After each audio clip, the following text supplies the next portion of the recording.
디모데전서 1장 1절부터 11절까지 말씀입니다. 디모데전서 1장 1절부터 11절까지 말씀 저와 여러분들 한 절씩 교독하겠습니다.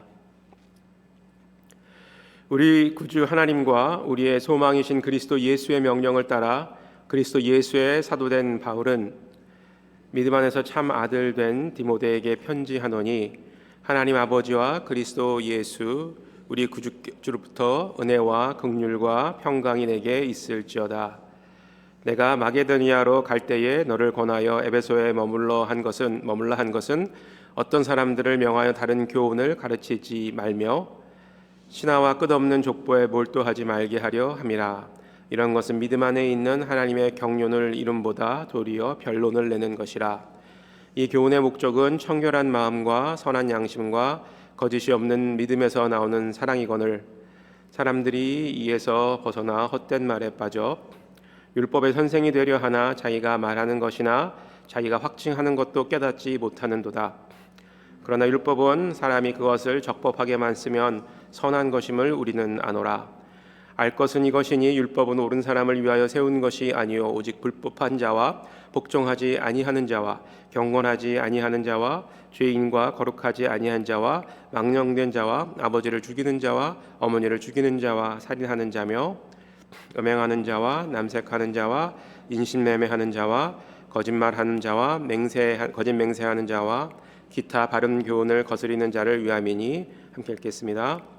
이 교훈은 내게 맡기신 바 복되신 하나님의 영광의 복음을 따름이니라. 아멘. 오늘부터 다음 주까지 우리 디모데 전서를 함께 묵상하게 됩니다.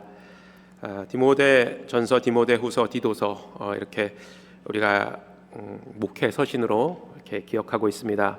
이는 사도 바울이 그의 영적인 아들 디모데에게 그 목회가 어떤 것이고 어떤 마음가짐과 자세로 이 양들을 목양해야 되는지 또 그들에게 말씀을 전해야 되는지에 대한 말씀을 전한 서신서, 이것이 바로 목회 서신서이죠. 이 책의 그 저술 목적이 오늘 본문에 나와 있는데 다시 한번 5절 말씀을 먼저 읽어보면 좋겠습니다. 5절 말씀을 같이 한번 더 읽어보겠습니다. 이 교훈의 목적은 청결한 마음과 선한 양심과 거짓이 없는 믿음에서 나오는 사랑이거늘. 그리고 마지막에도 이 교훈에 대해서 잠깐 언급을 하는데 11절 말씀입니다. 이 교훈은 내게 맡기신 바 복되신 하나님의 영광의 복음을 따름이니라. 이 복음을 위해서, 이 복음을 따르기 위해서 이 서신서를 영적인 아들에게 보낸다, 이렇게 우리가 이해할 수가 있겠습니다.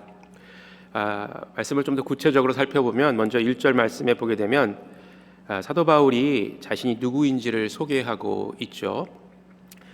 여기서 이 말씀이 사실은 조금 의아한 부분이 있습니다. 웬고하니 디모데는 이미 바울이 누구인지를 잘 알고 있는 사람입니다. 그런데 바울이 조금은 장황하다시피 자신이 누구인지를 소개하고 있기 때문입니다.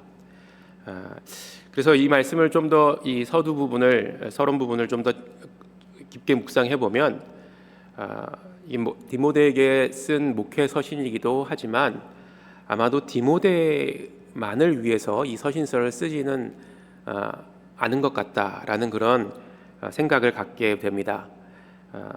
이 후대에 이 목회를 하게 되는 저와 같은 목회자들을 위해서 또 평신도 사역자들을 위해서도 바울이 이 말씀을 남겼다라고 이렇게 생각이 되는 이유이죠. 또한 예수 그리스도의 사도라고 그렇게 자신을 소개하고 있죠. 바울의 서신서를 보게 되면 예수 그리스도의 사도인 바울이 이렇게 이제 시작하는 것을 계속해서 보게 되는데, 그 이유는 이 바울의 사도성을 의심하고 그것에 반론을 갖는 사람들이 많이 있었죠. 그래서 그 사람들로부터 그 사람들의 공격으로부터 자기 자신을 보호하고 자신의 사도권을 방어하기 위함이 아닌가, 이렇게 저희가 이해할 수가 있겠습니다.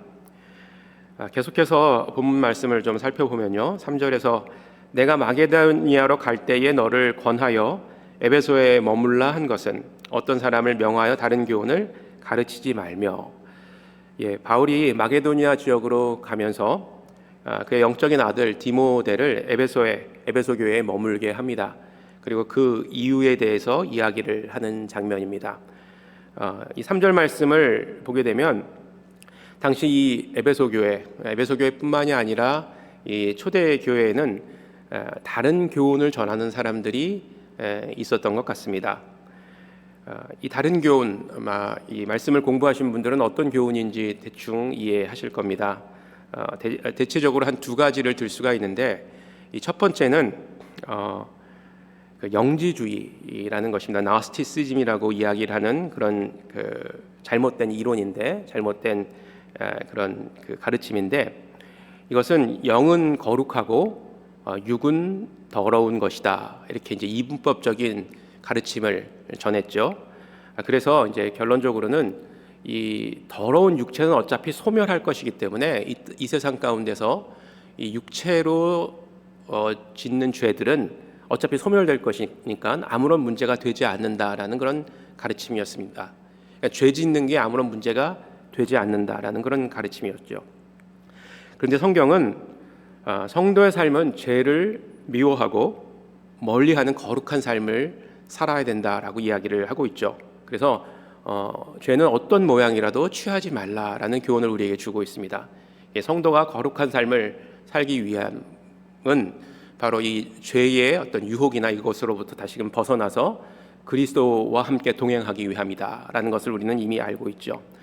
그래서 이 영지주의의 가르침은 성경의 가르침과 정반대되는 잘못된 가르침이고, 또 교회의 영적 건강을 해치는 그런 결과를 초래했습니다.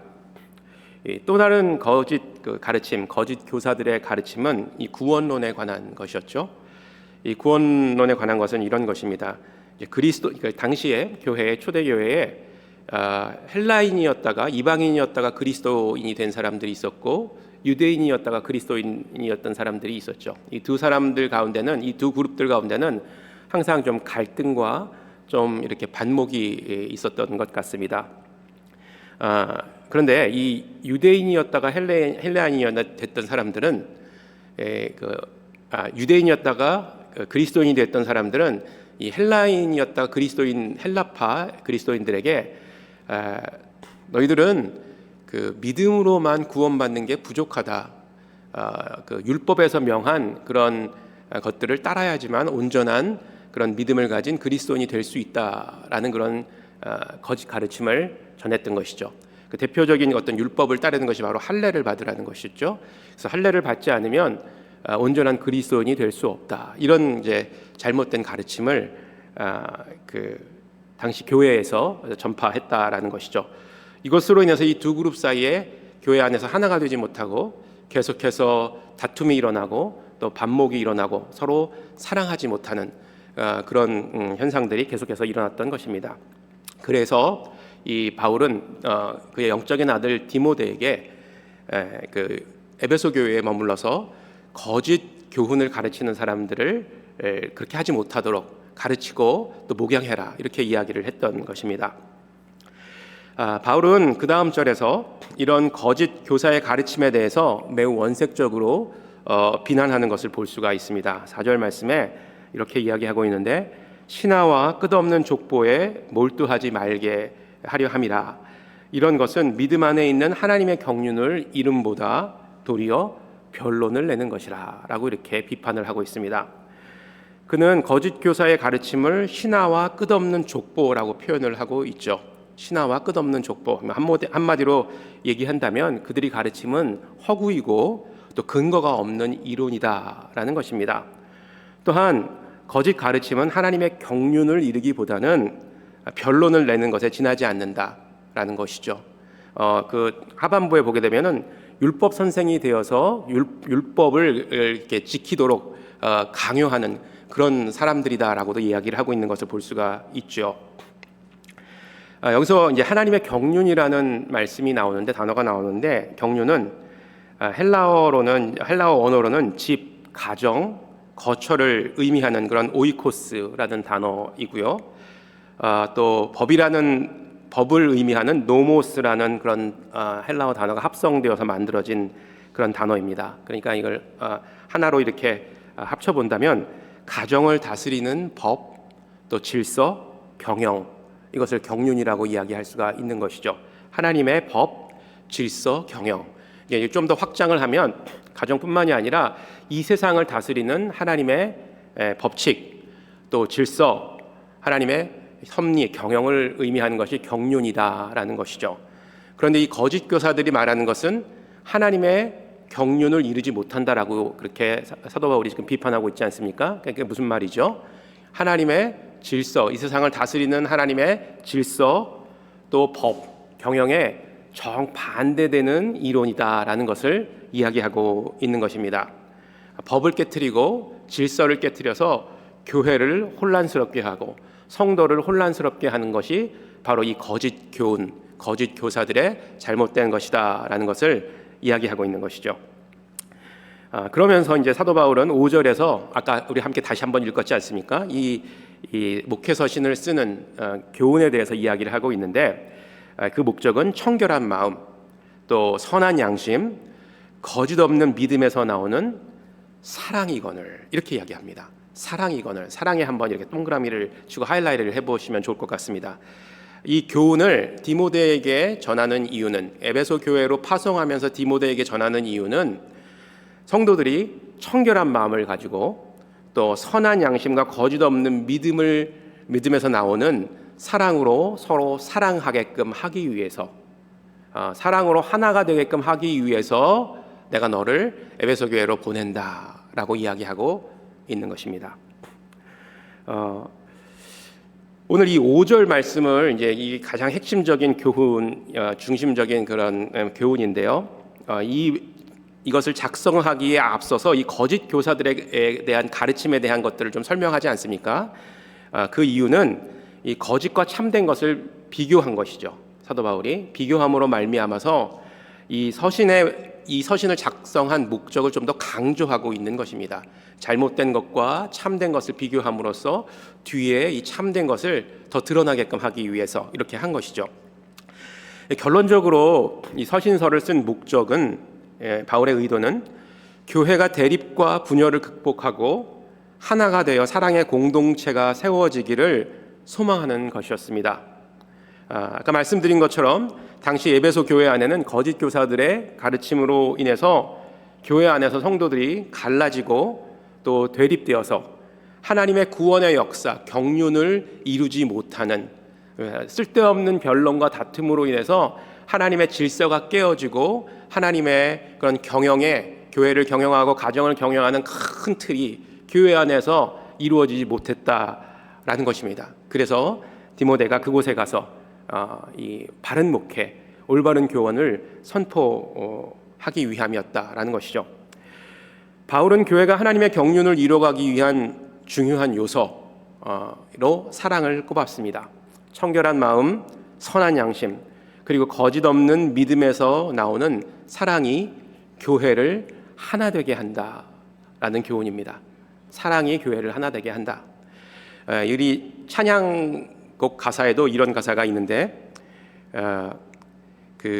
우리가 서로 사랑함으로, 교회 안에서 서로 사랑함으로 세상은 우리가 하나님의 제자임을 알게 된다라는 그런 정확한 워딩은 아닌데, 우리가 서로 사랑함으로 세상 사람들이 우리가 하나님의 자녀임을 알게 된다라는 것이죠. 반대로 바꿔보면 어떻게 되겠죠? 우리가 교회 안에서 서로 싸우고 갈라지고 다투면 세상 사람들이 어떻게 되죠? 하나님 믿는 사람들이 왜 저러냐? 지금 사실 우리 교회가 세상에서 손가락질 받는 이유 중에 하나가 그거 아닙니까?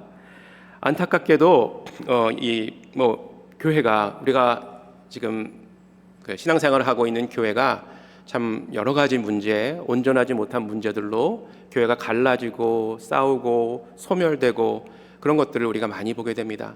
이민교회의 안타까운 현실이기도 합니다. 왜냐하면 교회 안에 사랑이 없기 때문에, 서로 사랑하지 않기 때문에 그렇다는 것이죠. 그리고 우리가 서로 사랑하지 않는 근본적인 이유, 그 이유는 우리가 청결한 마음, 선한 양심, 거짓 없는 믿음이 없기 때문이다 라는 것이죠. 우리 이 자리에 나와 계시는 우리 사랑하는 성도님들은 어떤 마음가짐으로 성도의 삶을 살고 계십니까? 그리고 어떤 삶의 자세로 우리 교회에 나와서 이 교회를 섬기고 계십니까?